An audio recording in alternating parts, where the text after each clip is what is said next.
Hi everyone, welcome to Goldfries, and in today's video I'm going to talk about, you guess it, about the supposed AMD's third generation Ryzen thing.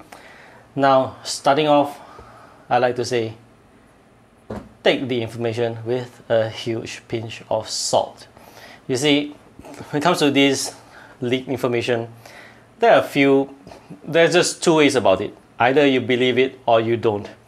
Well, come to think of it, you can actually be at the middle point, but that's better than believing it completely. So, first things first, in this video I'm going to cover a few things. First, I'm going to tell you why I don't believe it, and second thing I'm going to cover is I'm going to talk about how, or I should say, how bad is this kind of leaked information thing.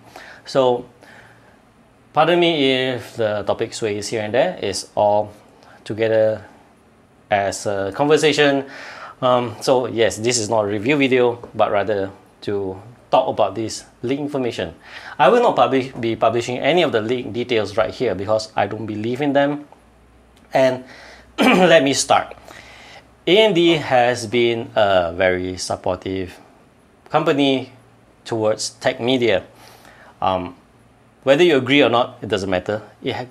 AMD has been working with goldfries for almost 10 years now. I had the privilege to experience even their first generation APU down to what it is, what you have with the Ryzen right now. Means even the FX processors, yes, they are the ones that pass them to me to try them out as well.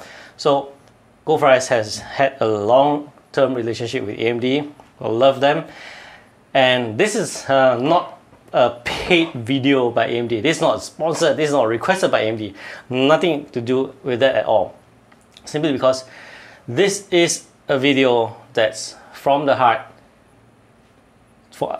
and to get it off my chest, because this leaked information thing has been going on far too long, especially for AMD's things, I feel. Among many other brands as well. But I'm just taking this opportunity for using AMD's situation to cover the part about leaked information for all other brands. Now, let me tell you why I do not think this this CES thing, Ryzen 3rd generation thing, is real. Okay, we'll start by going with my experience. I know you guys are telling me a huge channel somewhere has what he claims to be a reputable source for the leaks. Fine, alright, I get it. You guys have your source. But that doesn't mean I don't have experience to back me up. So, bear with me, guys. See, on AMD's first, before the launch of the first generation AMD Ryzen, AMD called me. Yes, it was a call from AMD itself. I was traveling in Taiwan that time in January of 2017. It was January 20th in the afternoon that AMD called me, and they tell me that, hey, we're going to fly you into San Francisco for our event on the 20th to 32nd of February for AMD's Ryzen Tech Day. Great. I got my visa, everything done within that period, and it was all good. I was there and I got my review sample. 22nd February is also the time when we are allowed to disclose the Ryzen processors details and when the pre-orders are open. And on 2nd March 2017 is when we are allowed to publish our review. So, note the timeline.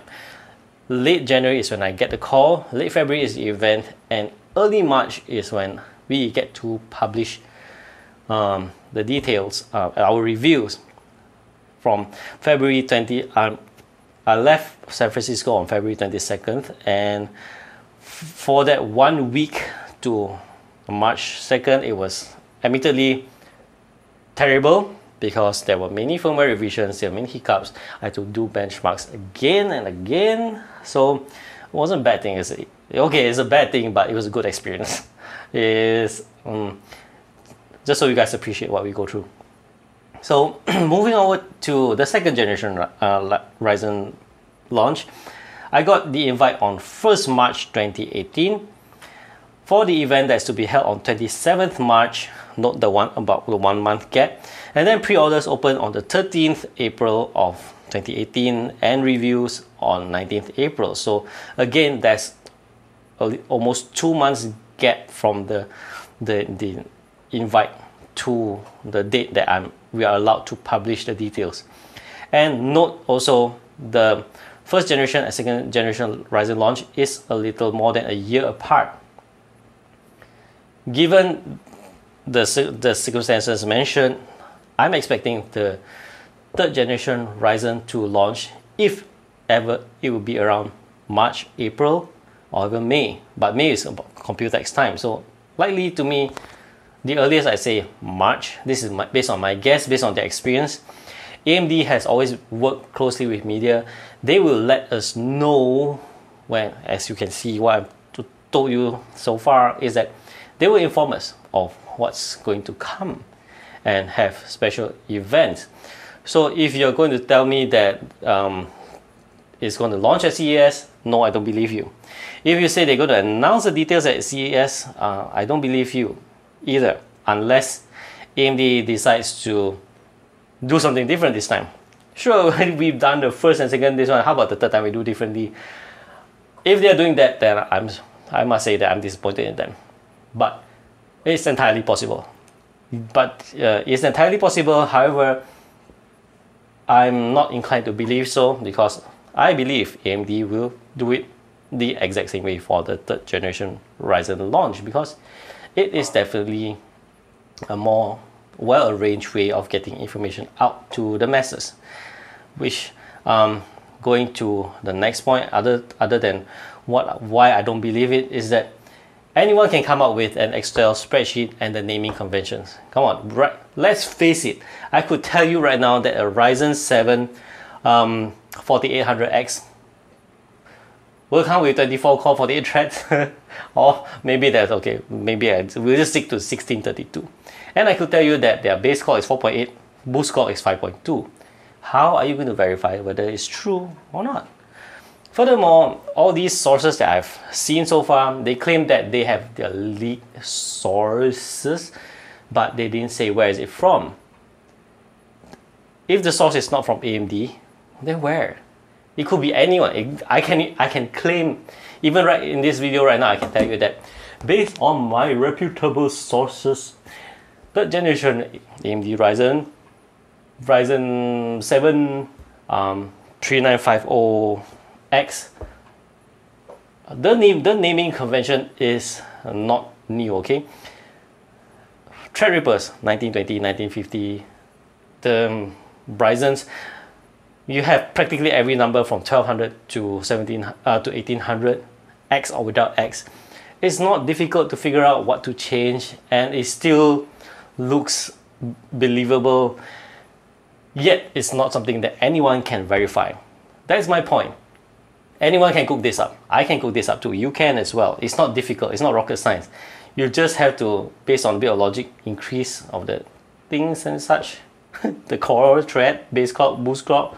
It's not difficult, right or not? And based on the specs, the details I saw, I'm not going to put it here on this video, but based on what I saw so far, some are claiming that the Ryzen comes with Ryzen 7, Ryzen 9 with high core and thread counts. Does it even make sense? Based on those core and thread counts, if those processors are true, they're going to wipe out the second generation Threadrippers, like the 2920 and was it 2950? They're second generation Threadrippers. It totally practically eliminates the Threadrippers, other than for the reason being that you want to use an X399 board with 8 DIMM slots. That's probably the few things that I can, probably the only advantage I can think of to use Threadripper if such a Ryzen appears. So it doesn't make sense. Furthermore that the second generation Threadripper was launched somewhere 4th quarter last year. I think the email I saw was September, announcing the availability of the second generation Threadripper. So if you launch those high-end models anywhere now with those supposed claimed specs, it's going to kill off a processor range that's not even half a year old. So that is my second thing that third thing that makes me find that it doesn't make sense. First being the date, the way how AMD practices. Second thing, the fact that anyone can cook up a spreadsheet. Third being that it will just kill off the threadrippers. And fourth point right now, if there's going to be a launch of any new processors, motherboard brands will have emailed us right now. Like for example, if there's say if there's a Ryzen, when the Ryzen second generation, the Ryzen 3 2200G and Ryzen 5 2400G was about to launch, we had motherboard brands one by one telling us our whatever board supports this one as long as you have the Ryzen 2000 sticker. So with that said, you know that the Ryzens are supposed to be backward compatible. My point being that whether there'll be a new chipset or announcing a backward compatibility, these brands will tell us, hey, you know what, you need that X570 to support the one with the more threads or whatever, cores and threads, or whether the X70, X370, X470 will support the upcoming Ryzens with just firmware flash. So they would have announced it. So CES, to me, the claim that CES announcement, I don't think so. Launch, definitely no. Teasers, maybe, but still I'm leaning on the unlikely side. I'm just waiting, even as record this recording, I'm waiting for whatever that is to unfold in CES to prove me wrong, or in other words, to prove me right. It doesn't matter really. You guys feel free to think what you want. This is my opinion on how it is like. Now, to the next point about leaked information. You see, leaked information is pointless information. Why? Because it's unverified. Unless your leaked information is verified, that I can understand. In this case, for the third generation AMD Ryzen, those are unverified data, so they are leaked. You must understand, leaked. Take it with a huge pinch of salt.